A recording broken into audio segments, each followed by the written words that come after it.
So following the last video, I actually decided to go ahead and do another fusion video. Well, in this video, actually, we're taking a look at two combination models for the protectors from Generation 2 Bionicle. I decided to combine the classic red, black, and brown together, as well as green, white, and blue together. And the reason I did this was because I have 8 protector masks, 1 silver, 1 gold, and in the past, in Generation 1 Bionicle, the combinations of the Toamata were often depicted wearing a gold and a silver mask, respectively. So I wanted to go ahead and do that here as well. These are combination titans, if you want to call it that, Kaita, however you want to pronounce it.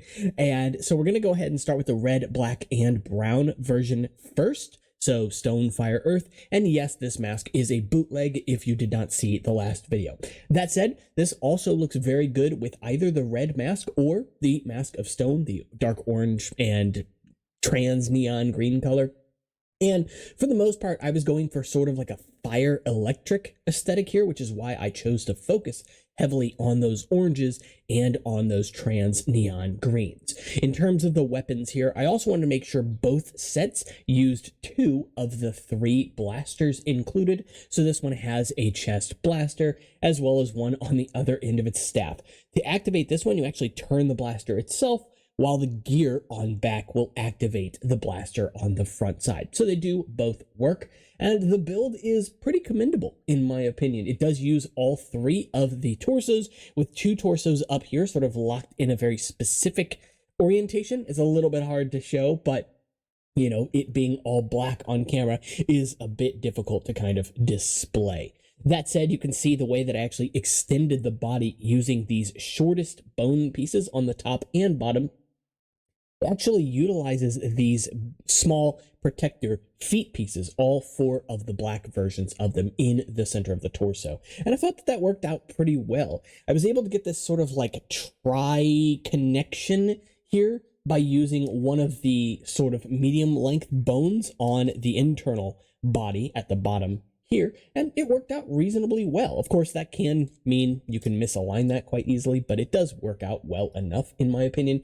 And I went ahead and attached a second mask on the fist of this character. You'll see a second mask on the other version as well. In terms of the height, it's actually quite respectable. I'd say it's a little bit taller, although I'm just eyeballing it, a little bit taller than a master set from 2015, though I could definitely see that depending on which master character you are looking at. I don't have any of them near me, so I can't really do a comparison for you.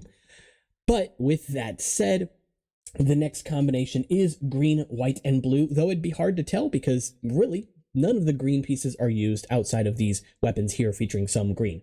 That doesn't mean none of the pieces from that set are used. Of course they are, just that none of the parts that focus on that green coloration appear in the set, with the exception of the eyes, of course, being trans neon green, and that's just to stand out from the mask. In fact, both characters here, in this case, have the trans neon green eyes. And I think it works out pretty respectably here with its white, trans dark blue, and trans light blue color scheme. It was admittedly harder to give this one more unique weapons, mostly because there just aren't as many exciting weapons in this combination.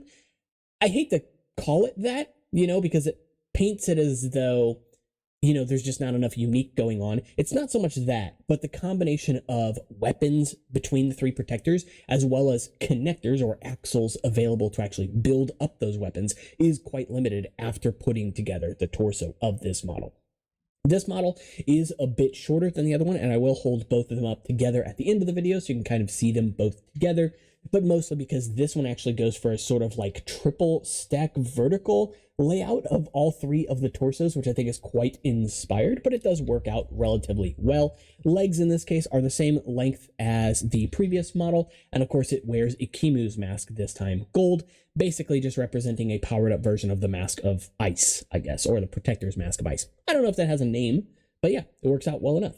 Now, this can spin up on its own, but there's no gear or anything attached to that, and the blasters can be turned from these yellow actuators on the back, so rotating either of these will blast the studs. And I chose to alternate the colors of the studs. Yes, technically there are 12 of each of those studs included, so you could definitely do solid colors on either one. Or you could do, you know, one trans dark blue, one trans light blue. You could feature all trans bright green if you want. You can do pretty much whatever you want, honestly. And there's still a good selection of parts left over from both of these models as well. So plenty to actually just kind of modify it and make it your own, or change the colors up in general. In this case here, we have the Protector of Water mask on the side, just because that trans dark blue fades into the weapons very nicely, and I think it looks quite nice. It's also just a gorgeous mask in general, probably my favorite of the Protector masks in that color scheme specifically. In this sense here, you can see we also have 3 armor pieces, this time sort of oriented vertically up and down, and then you've actually got a head in the actual torso there as well, which you can actually connect a mask to. It just looks a little weird because of how far it sticks out from the torso. As you can see, the body build already sticks out pretty far. On the back end here, you can see we've got some little fist pieces to just really help to solidify this shoulder joint, because otherwise that is basically just a 3-digit arm, which is not super fun to pose, but it works out well enough here. And you can see we have armor on the back as well. Very minimal, but it does work and do the job well enough. There is an exposed ball joint there that you could definitely cover up. Exposed ball joint here, kind of the same thing, and you'll find those throughout both figures.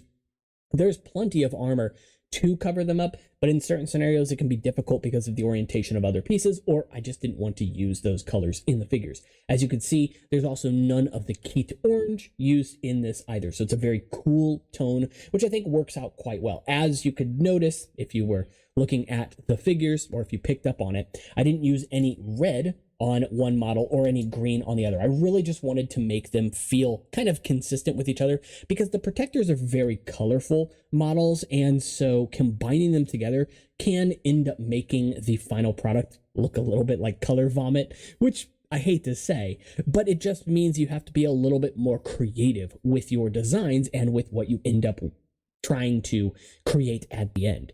That said, of course, I think there's a lot of fun things you could do with these sets as well, combining them into alternate models. And I have actually seen resources online where people have combined models from Generation 2 Bionicle to make like older versions of Rahi, for example. So Generation 2 versions of Generation 1 Rahi. And I really admire that. And also some completely original Rahi as well. So if that's something you guys want to check out, and maybe we'll check it out in a later video, but I'll also try and find it and link it in the description of this video as well, so you can take a look through it on your own time. And of course, I plan on doing some for myself. I have made plenty of Rahi for Generation 2 Bionicle. You've seen one on the channel already with the Pokawi build that I did, which I think I did a short of. I don't think I've done a full video on it yet, but we'll take a look at that and some of the other Rahi I've designed for Generation 2 Bionicle in the future.